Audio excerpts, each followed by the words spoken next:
దేవుని పరిశుద్ధమైన నామానికి స్తోత్రములు.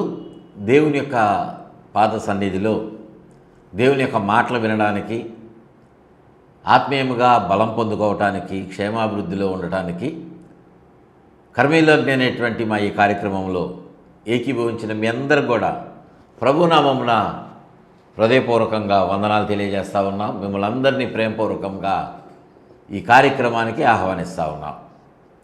ప్రియ దేవుని బిడ్డలారా, ఎలా ఉన్నారండి మీరందరూ? దేవుని యొక్క కృపను బట్టి మీరందరూ కూడా క్షేమంగా ఉన్నారని, ఆరోగ్యంగా ఉన్నారని నేను ఆశపడతా ఉన్నా, భావిస్తూ ఉన్నా. ఒకవేళ మీలో ఎవరికైనా సరే కొన్ని కష్టములు వచ్చినా, కొంత అనారోగ్యమును బట్టి కానీ, ఏదైనా కారణం ఏదైనా అవ్వచ్చు, కొంత బాధ ఉండొచ్చేమో కానీ వాటన్నిటిని దేవుడు తొలగించగలిగినటువంటి సమర్థుడు. అందుని బట్టి ఎక్కడ మీరు కృంగిపోవద్దు, ఎక్కడ ఆలోచన చేయవద్దు. దేవుడు మీకు తోడుగా ఉండి నడిపించి వర్ధిల్ల చేయునుగాక. ఆమేన్. దేవుని యొక్క వాక్యాన్ని మనము చదువుకుందామండి. కీర్తనల గ్రంథము 91వ కీర్తన ప్రారంభ వచనమును మనము చదువుకుందాం. అందరికీ సుపరిచితమైనటువంటి వాక్యమే కదా, దానికి బైబిల్స్ తీసి చూడవలసినటువంటి అవసరం లేదనుకుంటున్నా. అయినా సరే ఒకసారి తీసి చూడండి, కన్ఫ్యూజన్ అనేటువంటిది లేకుండా. 91వ కీర్తన 1వ వచనం, మహోన్నతుని చాటున నివసించువాడే సర్వశక్తుని నీడను విశ్రమించువాడు. దేవుడి మాటను మన వినికిడిలో ఆశీర్వదించునుగాక. ఆమేన్. ప్రియ దేవుని బిడ్డలారా, మనందరికీ పరిచయమైనటువంటి సుపరిచితమైనటువంటి మాట, మహోన్నతుని చాటున నివసించేటువంటి వాడు సర్వశక్తుని నీడలో విశ్రమించేటువంటి వాడని కీర్తనాకారుని ద్వారా పరిశుద్ధాత్మ దేవుడు తెలియజేస్తూ ఉన్నాడు. ఈ వచనాన్ని మనము ధ్యానంలోనికి వెళ్ళటానికి మునుపు ఒకసారి ఆ వచనాన్ని మీరు ఆలోచన చేయండి, గమనించండి. ఇక్కడ మనం చదివినటువంటి ఆ వచన భాగంలో ఇద్దరు వ్యక్తులు మనము చూస్తూ ఉన్నాం. ఒకరెవరంటే మహోన్నతుడు స్పష్టంగా కనిపిస్తూ ఉంది. రెండవ వ్యక్తి సర్వశక్తుడు. ఈ సర్వశక్తుడినే సర్వోన్నతుడు అని కూడా మనం పిలుస్తూ ఉంటాం. ప్రియ దేవుని బిడ్డలారా, ఇక్కడ మహోన్నతుడు అంటే ఎవరు, సర్వశక్తుడు అంటే ఎవరు? ఈ మహోన్నతుని చాటున ఎవరైతే నివసిస్తూ ఉన్నారో, వ్రాయబడినటువంటి మాటే అది.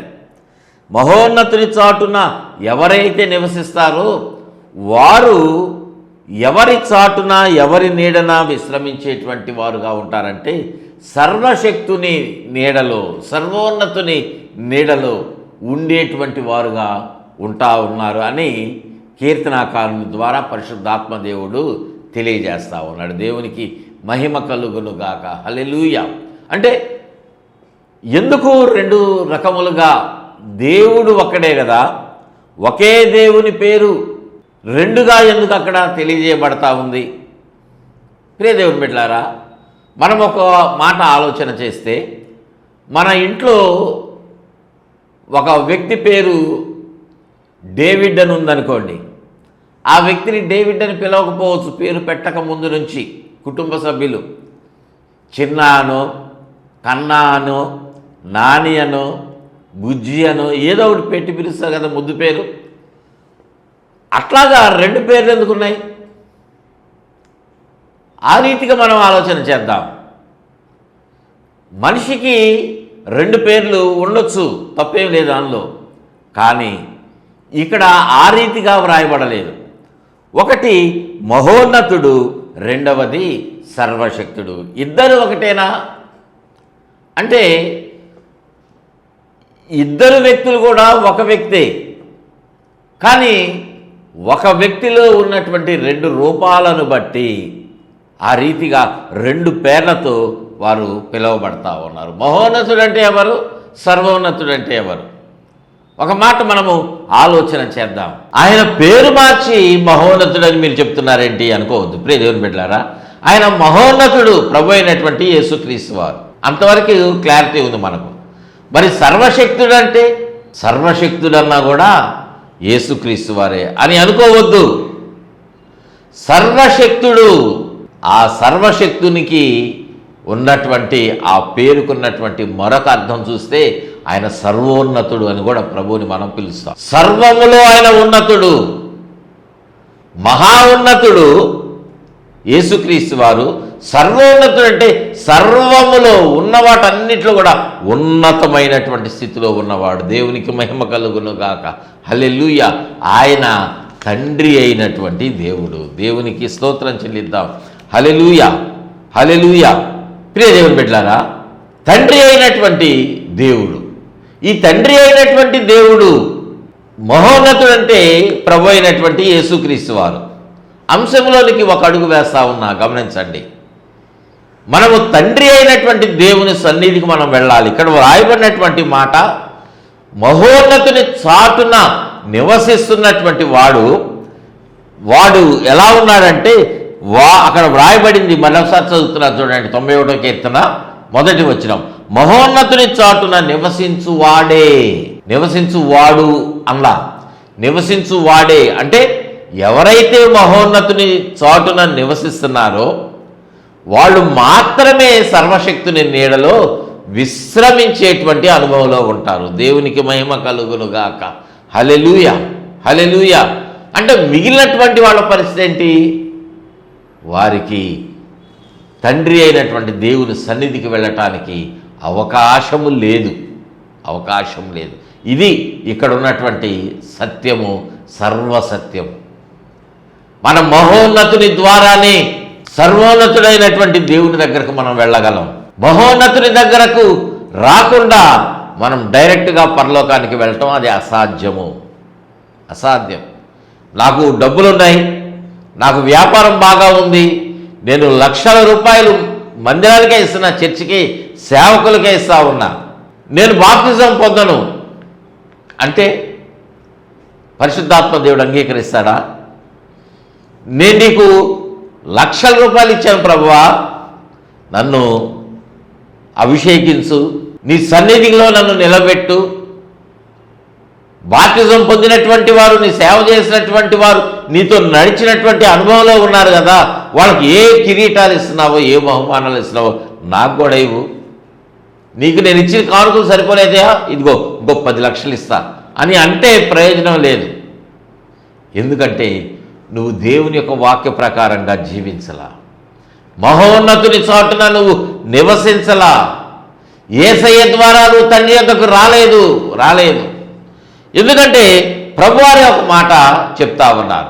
యోహాను సువార్త 14వ అధ్యాయములో 6వ వచనములో ప్రభువారు అంటున్నటువంటి మాట, అక్కడ యేసు అంటున్నారు, నేనే మార్గమును. చూసారా బైబిల్లో 14వ అధ్యాయం యోహాను సువార్త 6వ వచనంలో నేనే మార్గమును అని ప్రారంభించి నా ద్వారానే తప్ప, ఆయన ఆ వచనాన్ని ముగిస్తా అంటున్నాడు, నా ద్వారానే తప్ప ఎవడును తండ్రి యొద్దకు రాడు. దేవునికి మహిమ కలుగునుగాక. హల్లెలూయా. నువ్వు తండ్రి దగ్గరికి, సర్వశక్తినివంతునిగా ఉన్నటువంటి తండ్రి అయినటువంటి దేవుని దగ్గరికి, సర్వానికి ఉన్నతులుగా ఉన్నటువంటి తండ్రి అయిన దేవుని యొద్దకు నువ్వు వెళ్ళాలని ఆశపడుతున్నావు, ఉపవాసం ఉన్నావు, అన్ని విషయాల్లో ఏకీభవిస్తున్నావు, పాపక్షమాపణ మాత్రం పొందుకోవట్లా, పాపం చేయటం మాత్రం మానుకోవాలా. కానీ నీకు దేవుని దగ్గరకు వెళ్ళాలనేటువంటి తలంపు, ఆశ ఉన్నది. కానీ నువ్వు రకరకాల మార్గాలు ప్రయాణం చేస్తూ ఉంటే వెళ్ళగలవా అంటే ప్రభు అంటారు, నువ్వు వెళ్ళలేవు. ఎందుకంటే నా ద్వారానే వచ్చినవాడే, నా ద్వారా మాత్రమే వచ్చినవాడే, నా ద్వారా కూడా అనలా, అక్కడ నా ద్వారానే వచ్చినవాడు తండ్రి యొద్దకు వస్తాడు, లేకపోతే ఎవరు రారు. చూసారా ఈ మాట, గమనించారా? నేనే మార్గమని చెప్పారు. నా మార్గంలో నడిచినటువంటి వాడే, నా మార్గంలో వచ్చినటువంటి వాడే, నాతో ఉన్నటువంటి వాడే, నేను చెప్పినటువంటి రీతిగా, నేను లేఖనాలలో వాక్యంలో ఏదైతే వ్రాయించానో వాటి ప్రకారంగా నువ్వు జీవిస్తేనే, అండర్లైన్ చేసుకోండి ఈ మాట, వాటి ప్రకారంగా నువ్వు జీవించాలి. నువ్వు జీవిస్తేనే నువ్వు ఆశీర్వాదం పొందుతావు. నాకేం అవసరం లేదండి, ఈ లోకంలో నేను పట్టిందల్లా బంగారమే. ఏ వ్యాపారం ప్రారంభించినా వేలల్లో కాదు లక్షల్లో నాకు లాభం వస్తూ ఉంది, కోట్లలో లాభం వస్తూ ఉంది. 4-5 తరాలు ఏమి వ్యాపారం చేయకుండా కూర్చొని తిన్నా కూడా మాకు సమృద్ధిగా ఉన్నది డబ్బులు అని విర్రవీగుతూ ఉన్నారేమో కొంతమంది. దేవుని బిడ్డలారా, నీ ప్రాణం ఎప్పుడు పోతుందో నీకు తెలియదు. ఏ రోజు ఏ రూపంగా నీవు పడిపోతావో నీకు తెలియదు. కరోనా వస్తుందని ఎవరైనా ఊహించారా? ప్రపంచాన్ని తల్లకిందులు చేసేస్తుంది కదా కరోనా అనేటువంటి ఒక చిన్న వైరస్. కోట్ల రూపాయలు ఉన్నటువంటి వారు మరణించారు. మరణించినటువంటి వారిని తీసుకుని వెళ్ళటానికి ఘనంగా అంత్యక్రియలు జరిగించడానికి కూడా అవకాశం లేదు. అంటే వైరస్ అలా వచ్చేసింది. గుట్టలు గుట్టలుగా గొయ్యితో వేసి అందులో పడేశారు శవాలన్నీ కూడా. అవును ప్రియదేవుని బిడ్డలారా, చాలా కంట్రీస్లో ఇలానే జరిగింది. సమాధి తీసి సమాధి పెట్టిలో పెట్టి పూడ్చిపెట్టడం జరగల, హాస్పిటల్ నుంచి డైరెక్ట్గా ఆ గొయ్యిలో పడవేశారు. అంతే, వారిని చూడటానికి కూడా నోచుకోలేదు. భార్య చనిపోతే భర్తకు తెలియకుండానే ఉన్నటువంటి దినాలు నాటి దినాలు. భార్యాభర్తలు ఇద్దరు హాస్పిటల్లో ఉన్నారు, ఒకరు తర్వాత ఒకరు చనిపోయారు, కానీ ఎవరు ఎలా ఉన్నారనేటువంటిది వారికే తెలియదు. ఇది జరిగింది ఇక్కడ గుంటూరులోనే, మాకు తెలిసినటువంటి వారిలో. ప్రియదేవుని బిడ్డలారా, వారు డాక్టర్ ఆయన, కానీ ఏమీ తెలియనటువంటి స్టేజ్లోనే చనిపోయారు. బిడ్డలు యుఎస్లో ఉన్నారు, ఆస్తి ఉంది, సంపాదించారు, కానీ ఉపయోగం లేదు. ప్రియదేవుని బిడ్డలారా, మన ప్రాణం ఎప్పుడు పోతుందో, మనకున్నటువంటి కోట్ల ఆస్తి మనలను కాపాడలేనటువంటి పరిస్థితి. అటువంటి పరిస్థితుల్లో మన జీవితాలు ఉంటే, మనం దేవుని దగ్గరకు వెళ్ళాలంటే ప్రభువుకి మన జీవితాలు అప్పగించుకోవాల్సిందే. ఆయన అంటున్నాడు, నా మార్గములో మీరు నడవండి. నేనే మార్గమని ప్రభువారు బోధిస్తూ ఉన్నారు. ఆ మార్గములో నడిచినటువంటి వారే ప్రభువు దగ్గరకు వచ్చినటువంటి వారే తండ్రి దగ్గరకు వెళ్ళేటువంటి వారుగా ఉంటారు. దేవునికి మహిమ కలుగునుగాక. హల్లెలూయా. ఈ మాట మనము తెలుసుకోవాలి.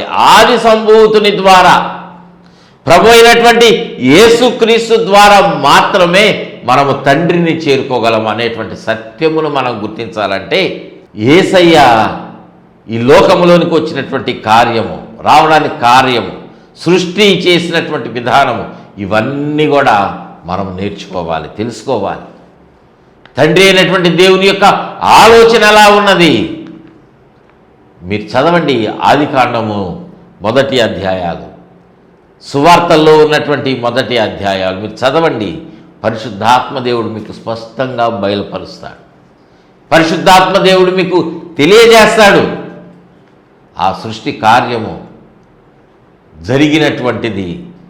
ఆ తర్వాత పాపములో నుండి దేవుడు ఎలా విడిపించాడు, ఇవన్నీ కూడా మనకు ముందున్నటువంటి దినములలో జరిగినటువంటివే. ఇవన్నీ మనకు తెలియజేసినప్పుడు సత్యమును మనము గుర్తిస్తాం. దేవునికి స్తోత్రం చెల్లిద్దాం. హల్లెలూయా, హల్లెలూయా. ఎందుకంటే మనము ఈ సృష్టి అంతా జరిగిన తర్వాత కదా మనం పుట్టింది.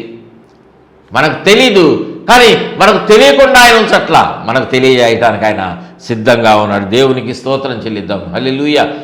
పరలోకములో ఉన్నటువంటి దేవదూతలైన, ఈ లోకములో ఉన్నటువంటి మనుషులైన, దేవకుమారులు, మనుషులు అందరూ కూడా దేవుని యొక్క మార్గములోనే నడవాల్సిందే. ఆయన మార్గమును, దేవుడు ఏర్పాటు చేసినటువంటి మార్గమును ఎవరు తృణీకరించినా దేవుడు వారిని తృణీకరిస్తాడు. దేవుడు వారిని చేర్చుకోడు, నెట్టివేస్తాడంతే. దేవుని మార్గాన్ని వ్యతిరేకించినటువంటి అపవాది దేవుని యొక్క ఆలోచనలు గుర్తించలేనటువంటి వాడు దేవునితోనే ఉంటా ఉన్నాడు. కానీ వాడు అనుకున్నాడు, నన్ను నేను హెచ్చించుకోవాలనుకొని దేవునితోటి సమానంగా నేను ఉండాలని అనుకున్నాడు. అలా లేడు, అనుకున్నాడు, అంతే, పడద్రోయబడ్డాడు. వాడిని అనుసరించినటువంటి కోట్లాది దేవదూతలు ఇక్కడికి పడిపోయారు, భూమి మీదకు నెట్టివేయబడ్డారు కదా. వాడే అపవాది యొక్క అనుచరుడు. ప్రియదేవుని బిడ్డలారా, దేవుని యొక్క మార్గమును తృణీకరిస్తే క్రింద పడిపోతాం. దేవుని మార్గంలో ఉంటే దేవునితో ఉంటాం. మనుషులైనా దేవదూతలైనా ఎవరైనా సరే. ప్రియదేవుని బిడ్డలారా, మనము అనుసరించాల్సింది దేవుని యొక్క మార్గము, యేసయ్య చూపించినటువంటి మార్గము. దేవునికి మహిమ కలుగును గాక. హల్లెలూయా, హల్లెలూయా. మరొక మాట మనం చూసినట్లయితే 84వ కీర్తన 11వ వచనాన్ని మనం చదివినట్లయితే 11వ వచనములో, దేవుడైన యెహోవా సూర్యుడును కేడెమునై ఉన్నాడు. దేవుడైన యెహోవా ఎలా ఉన్నాడు? కీర్తనకారుడి ద్వారా ఇక్కడ తెలియజేయబడతా ఉన్నటువంటి మాట, దేవుడైన యెహోవా ఆయన సూర్యుడును కేడెమునై ఉన్నాడు. అంటే సూర్యుడు ఎలా ఉన్నాడు? సూర్యుని వలన మనకు ప్రయోజనం ఉన్నదా? ఉంటే ఆ ప్రయోజనం ఏంటి? ఆలోచన చేయండి ఒక మాట. సూర్యుడు చేసేటువంటి పని ఏంటంటే మనకు వెలుగునివ్వటం. ఈ లోకమంతా చీకటిగా ఉంటుంది సూర్యుడు లేకపోతే, మనకు తెలిసినటువంటి మాటే. ఈ లోకంలో మనం జీవించాలంటే సూర్యకాంతి మనకు కావాలి. అలానే దేవుని యొక్క మార్గంలో మనం నడవటానికి నీతి సూర్యునిగా ఉన్నటువంటి ప్రభువారి యొక్క మార్గం మనకు కావాలి. నీ దేవుడైన యెహోవా ఎలా ఉన్నాడంటే సూర్యుడుగా ఉన్నాడు, నేను నడిపించేవాడుగా ఉన్నాడు, నీకు వెలుగునిచ్చేటువంటి వాడుగా ఉన్నాడు. నీ జీవితాన్ని క్రమబద్ధీకరించడానికి, చీకటిలో ఉన్నటువంటి నీ జీవితాన్ని వెలుగులోకి నడిపించడానికి సర్వశక్తినిమంతుడుగా ఉన్నాడు. దేవునికి మహిమ కలుగునుగాక. హల్లెలూయా. మనం ఒక మాట ఆలోచన చేస్తే, సూర్యుడు ఉదయించిన దగ్గర నుంచి సూర్యుడు ఆ పగలంతా ఉండటము, సూర్యుడు అస్తమించడం, మరలా మరుసటి రోజు ఉదయంలో సూర్యోదయం అనేటువంటిది కలుగుతుంది కదా. ఉదయం పూట 5:30కు 6 గంటలకు సూర్యుడు వస్తూ ఉంటాడు. ఎండాకాలం అయితే కొంచెము త్వరగా వస్తాడు, చలికాలం అయితే కొంచెము ఆలస్యంగా వచ్చినట్లు అనిపిస్తుంది కదా. అంటే ఆ 24 గంటలు సూర్యుడు వచ్చినప్పటి నుంచి మరలా మరుసటి రోజు వరకు ఆ 24 గంటలు, అంటే 24 గంటలు అంటే అది ఒక రోజు. సూర్యుడు ఈ లోకములో ఉన్నటువంటి ఆ సమయాన్ని బట్టి ఈరోజు సూర్యోదయం నుండి మరలా రేపటి సూర్యోదయం వరకు ఒక రోజుగా మనం గుర్తిస్తూ ఉన్నాము. లెక్క వేస్తే 24 గంటలు ఒక రోజు కదా. దినములు మనము లెక్కించడానికి లోక సూర్యుడిని మనం చూస్తూ ఉన్నాం. మన జీవితంలో ఎన్నో దినములు, సంవత్సరములు గడిచిపోతూ ఉన్నాయి. వాటిని మనము ఎలా లెక్కించగలం? ప్రియ దేవుని బిడ్డలారా, ఆలోచన చేద్దాం. ఇక్కడ ఒక మాట, ప్రభువారు ఈ లోకానికే మాత్రమే కాదు, అంటే ఈ లోకంలో ఒక సూర్యుడు ఉన్నాడు కదా, నవగ్రహాలు ఉన్నాయి. ఈ నవగ్రహాలు కూడా సూర్యుని చుట్టూ తిరుగుతూ ఉన్నాయి.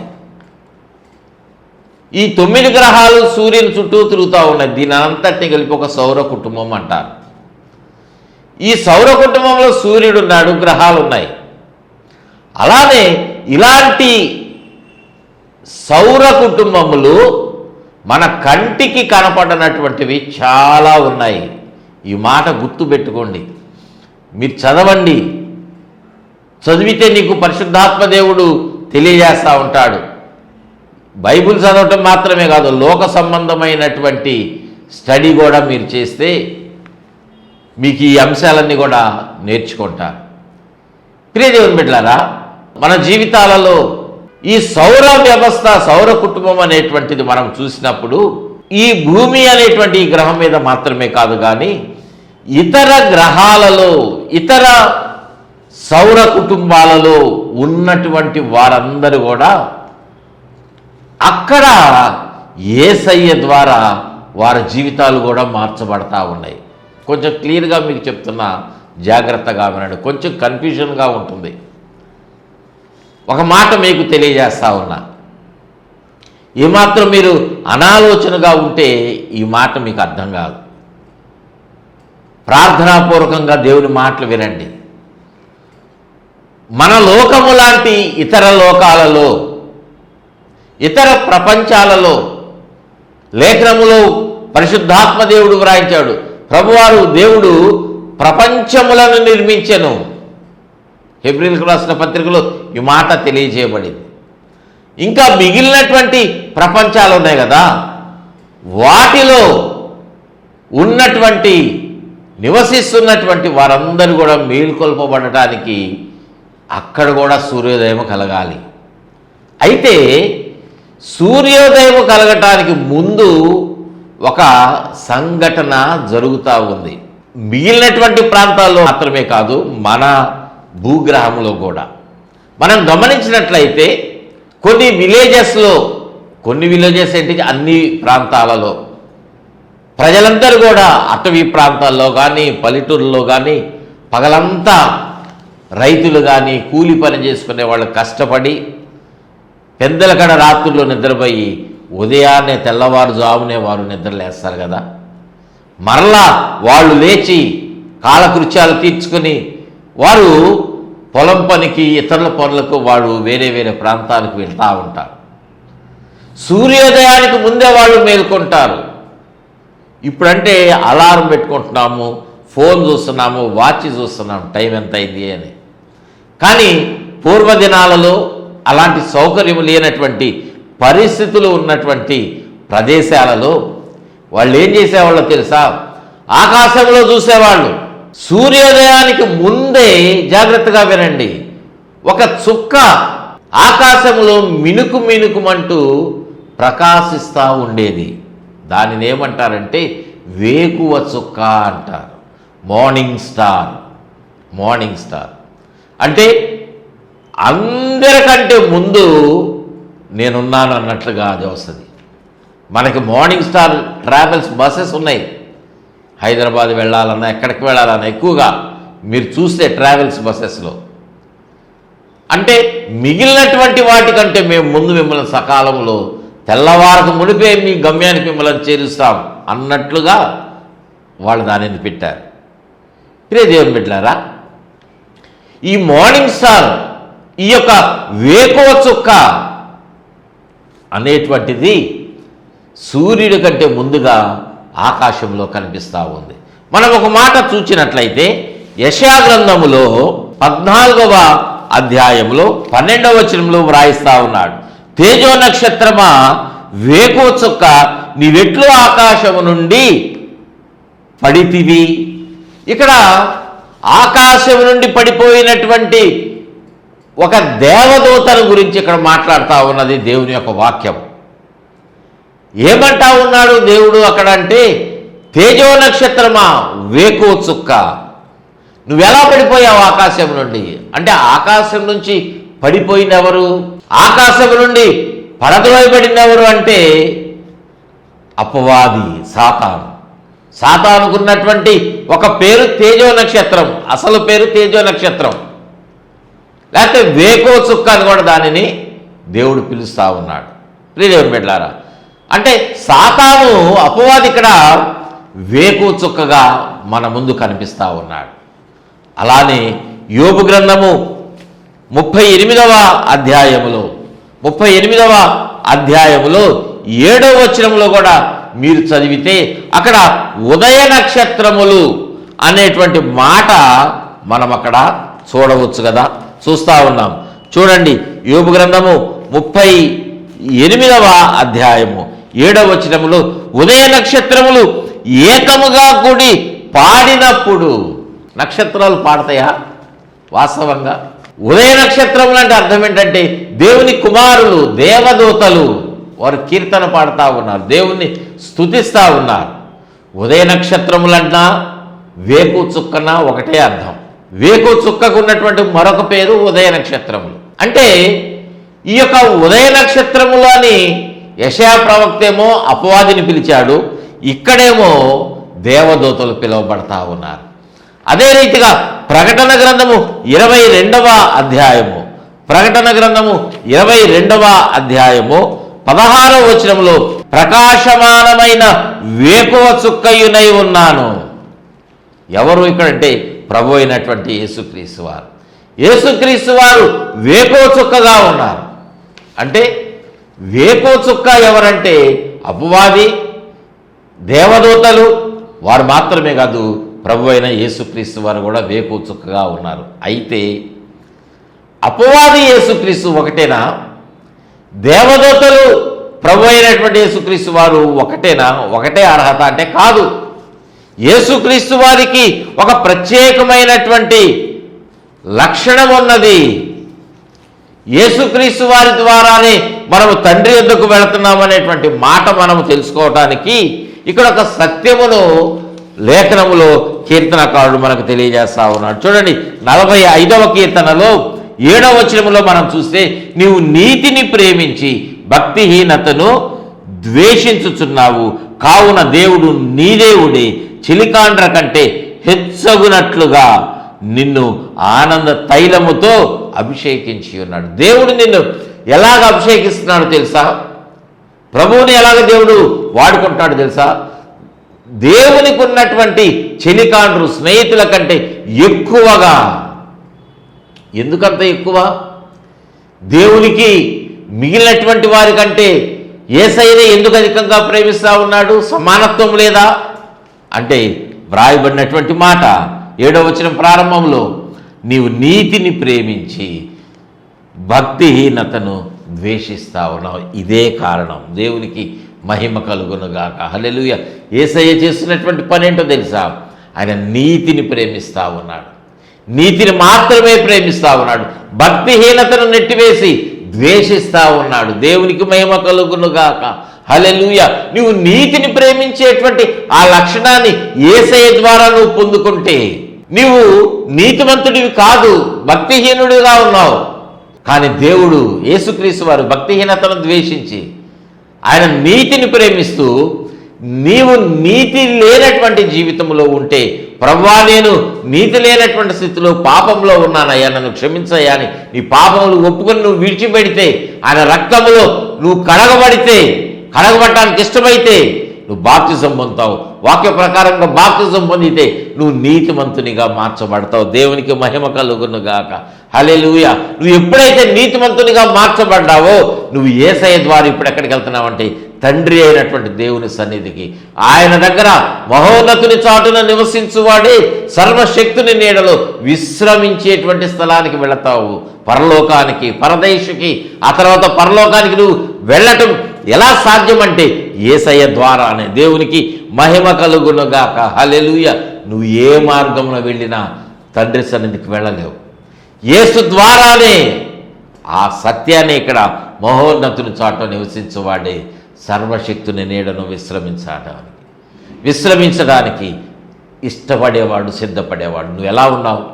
నీ మార్గాలు వద్దు, నీ యొక్క ఆలోచనలు వద్దు, నీవు దేవునికి సమర్పించుకో. సమయం లేదు కనుక నేను ముగిస్తా ఉన్నా. మీరు యేసు ద్వారానే దేవుని సన్నిధికి రాగలరు, పరలోకానికి స్వాతంత్రించుకుంటారు. అటువంటి కృప పరిశుద్ధాత్మ దేవుడు మీకు అందరికీ బహుగా అనుగ్రహించి ఆశీర్వదించునుగాక. ప్రార్థన చేసుకుందామండి. ప్రేమ కలిగిన తండ్రి, మీకు వందనాలు నాయన. ఈ మాటలు విన్నటువంటి ప్రతి ఒక్కరు కూడా మీ ద్వారానే, యేసు ద్వారానే పరలోకమునకు వెళ్ళగలిగేటువంటి ఆ సత్యమును గుర్తెరిగి మీ జీవితాలను, వారి జీవితాలను మీకు సమర్పించుకొని ఈ లోక సంబంధమైనటువంటి ఆశీర్వాదాలతో పాటు పర సంబంధమైన దీవెనలు కూడా మీ ద్వారానే, యేసు ద్వారానే పొందుకునేటువంటి ఆ కృపను దయచేయమని స్పాన్సర్ చేసిన బిడ్డను కూడా మీరు ఆశీర్వదించమని మహిమగంత ప్రభావాలు మీకే ఆరోపిస్తూ యేసయ్య శ్రేష్టమైన నామమున అడిగి వేడుకుంటున్నాము తండ్రి. ఆమేన్, ఆమేన్, ఆమేన్. తండ్రి, కుమార, పరిశుద్ధాత్మ త్రియేక దేవుని దీవెన, కాపుదల, భద్రత సమస్త ప్రజలకు, ఈ కార్యక్రమం చూసిన వారికి, స్పాన్సర్ చేసిన వారికి తోడుగా ఉండి నడిపించి వర్ధిల్ల చేయునుగాక. Amen, amen, amen. God bless you all.